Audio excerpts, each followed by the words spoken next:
мен бағана тамақ заказ беріп алдым. Түн тамағым келді. И мына жерге қараймын, не жоқ. Ручка деп қой, су жоқ. Короче, қасықпен не жоқ. Палочки. Сосын отырмын, қазір күтіп әкеп беретін шығар деп. Сосын мына жерге официант жақындағанда сұрамаймын ба, су жоқ деді. Позорайся етсем, Чунгукшипта су жоқ. Оказывается, андай жерде қорапта тұрады екен, сорапта. Мына жерде влажные салфетки бар, кәдімгі салфетки, қасық және палочки барлығы тұрады екен. Мен Чунгукшипке бұрын келіп көрмегем, бірінші рет келіп тұрмын. Сөйтсем сондай екен. Солай тағы да бір позор болдым. Йоробон, күн өте ыстық болып тұр. Тағы керемет болып тұр. Мен қазір тамақ обед ішіп шықтым. Енді универ жаққа бара жатырмын. Өйткені универде бізде мынандай программа бар, бади деген, International Body деген, яғни шетелден келген студенттерге сол универдің өзінің Кореяның студенттері бір-біріне, короче, қосып қояды. Мысалы, біз оларға өзіміздің тілімізді, немесе өзіміздің мәдениетімізді тағы бір нәрсе үйрететін болсақ, олар бізге Кореяның мәдениетін, кәріс тілін үйренуге көмектесіп, солай бір-біріне көмектесетін өте жақсы программалардың бірі.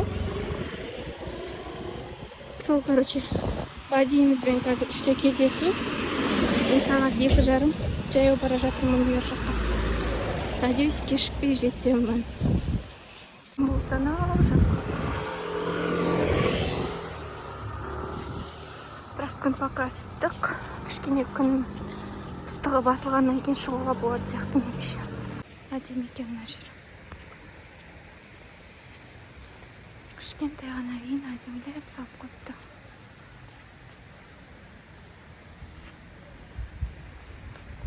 Сетіп еш чарёңжун дейді. Надо чарёңжун.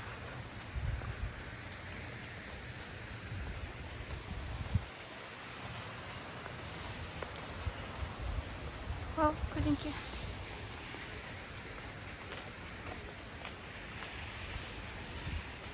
Күн.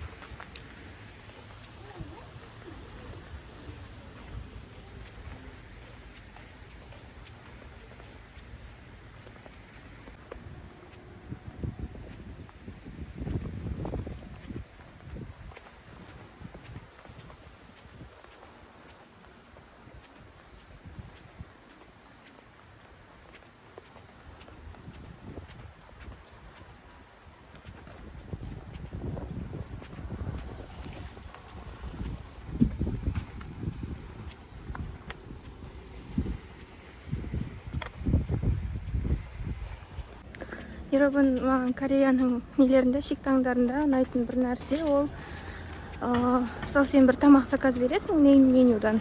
И саған қосымша, панчандар әкеп беретін, былай да білесіздер ғой, панчаннан бөлек мысалға сол ресторанның или сол шиктанның ішінде өте жиі сатылатын тамақ болсын, или басқа тамақ болсын, содан кішкентай бөлек-бөлек тағы да құйып әкеп береді, чтоб оның да дәмін көру үшін, если ұнап жатса, келесіде соны заказ беру үшін. Мысалға мен боккымпап заказ бердім Чунгукшипта.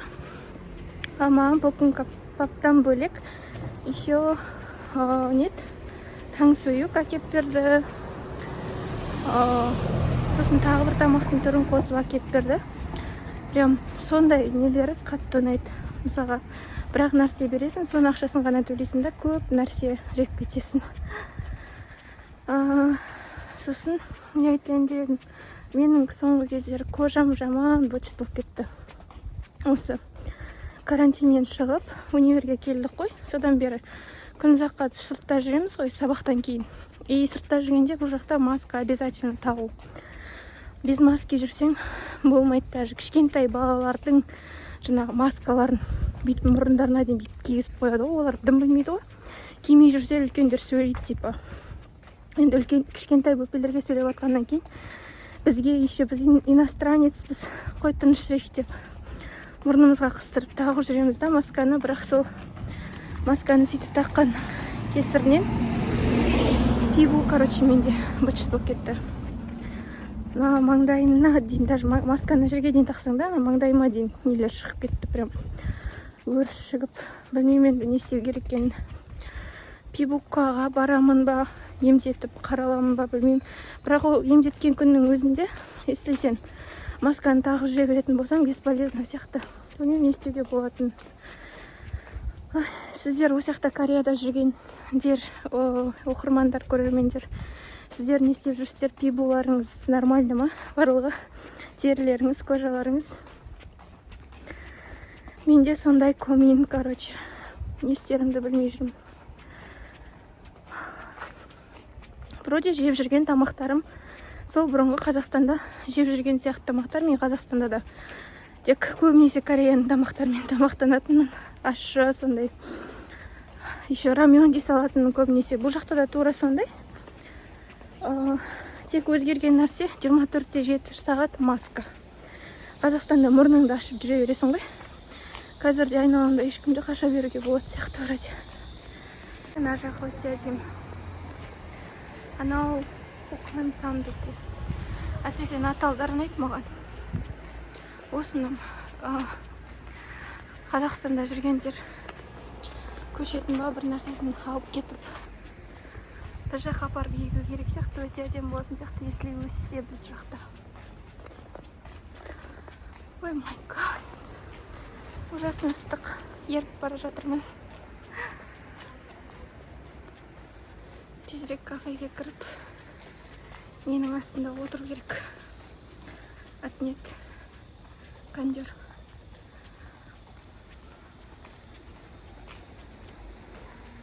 Мынау күнінде жүретін жолмен, күнінде осы жақтан кешкісін тамақ ішкеннен кейін осы жерде жүреміз.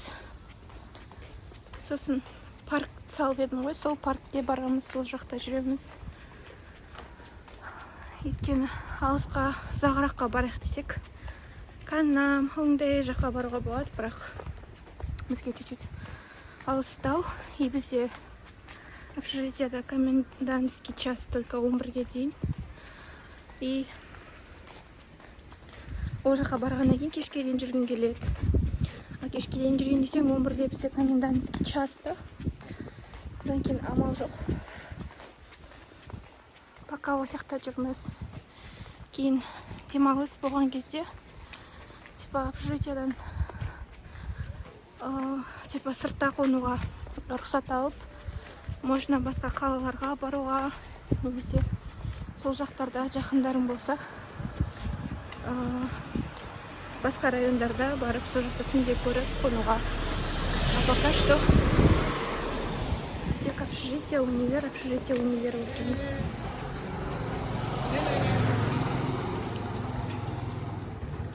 그러면요, 저기 자연대 A동으로 오십시오.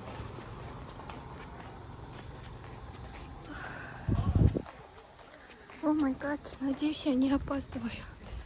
3 жылында кездесеміз дедік. Қазір сағат неше болды?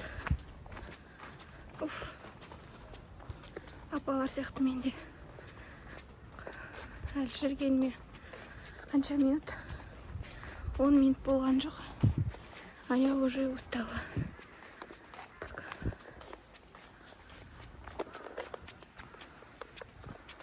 Осындай кең аймақтарды 0,5 пенен түсірсеңіз өте әдемі ұшады екен. Samsung'да вот фото түсіргенде нормально шығады. Видео түсірген кезде 0,5 пен онша шықпайтын. А мұнда кәдімгі немен камерамен түсірген сияқты өте күшті шығады. Ой. Қашан жетсем универде. Басқа айтатын әңгімем қалған жоқ сіздерге. Бастап уже универдің ауласы. Мынау біздің универ.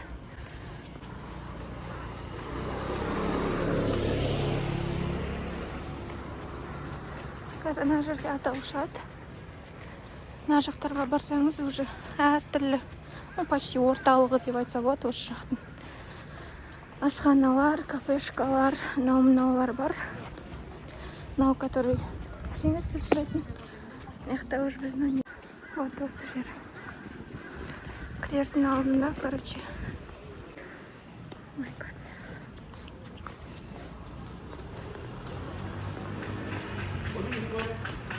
네? 어디 오신 거예요? 학교. 여기로 들어가셔야 돼요. 여기. 아, 여기. 출입하실 때 여기로.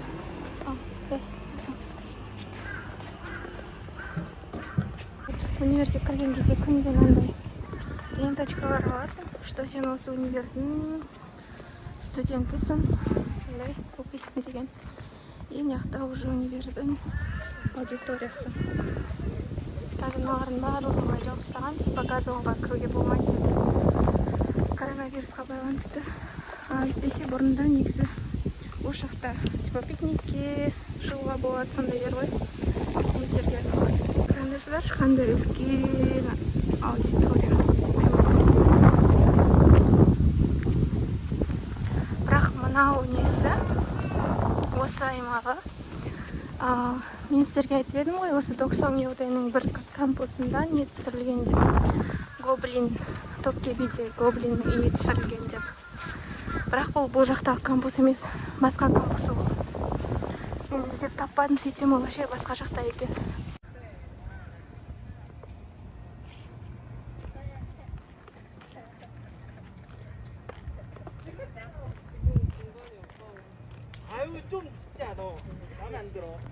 Анау жақ біз кірген жақ жаңа ленточка алып.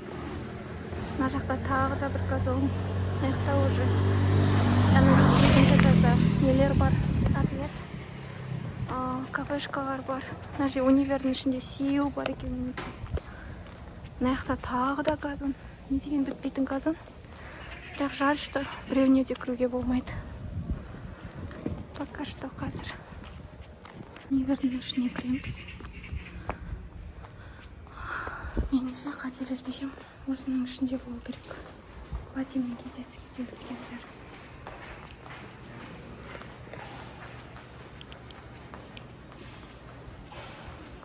Так, бұның ішінде не бар? Бұның ішінде кітапхана бар. Бұның ішінде сию бар. Потом что есть?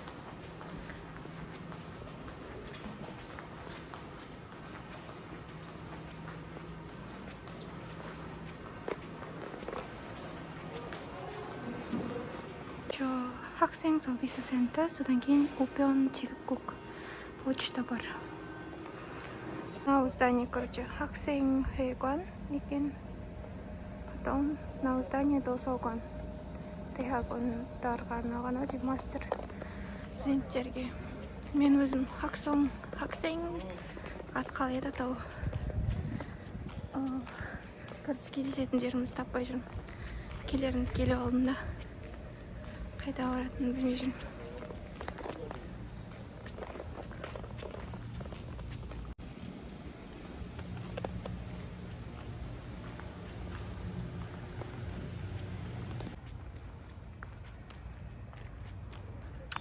진짜 너무 예쁘다. 여기가 미술관, 정문, 학교 정문. Ай, вообще устала уже. күн деген ыстық. Маска. Одан сайын адамды ыстықтатады.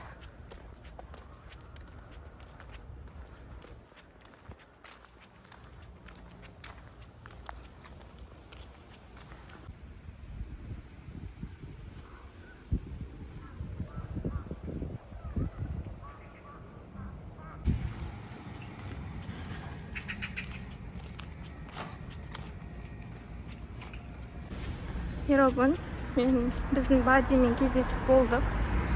Енді үйге қайтып бара жатырмын. Сюда боксыма сатып алдым. Блин, на кожаны не істеймін. Что мне делать с этой моей кожей? Сенен жаман болып кетті кожам. Не істеуге болатын? 원래 이렇게 많이는 안 났었는데 요들은 트러블 같은 거 마스크 때문에 요즘 진짜 큰일이에요. 아이고. 잠깐만요.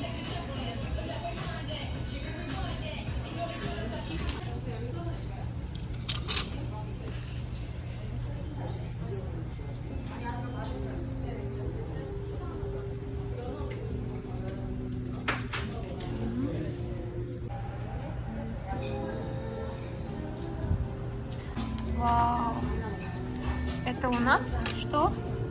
연어 샐러드. 어디? 연어 여기 찌트로스 7,900원. 아스포스.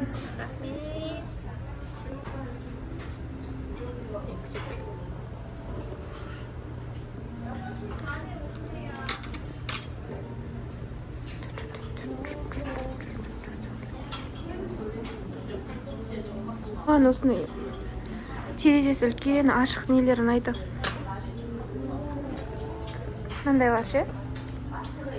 Үлкен мысалға не да, кішкентай терезе емес, осылай прям бүкіл терезе болған. Иә, осындай. Андай антаптап қағу. Күшті сол.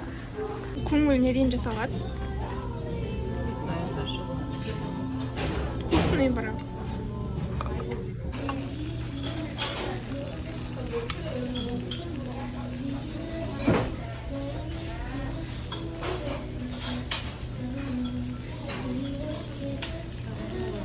Икра.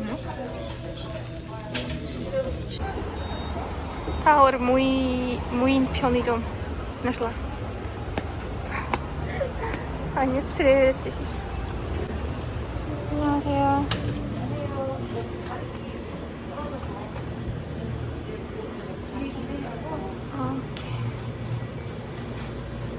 무인 편의점 가더럼 사람 있어.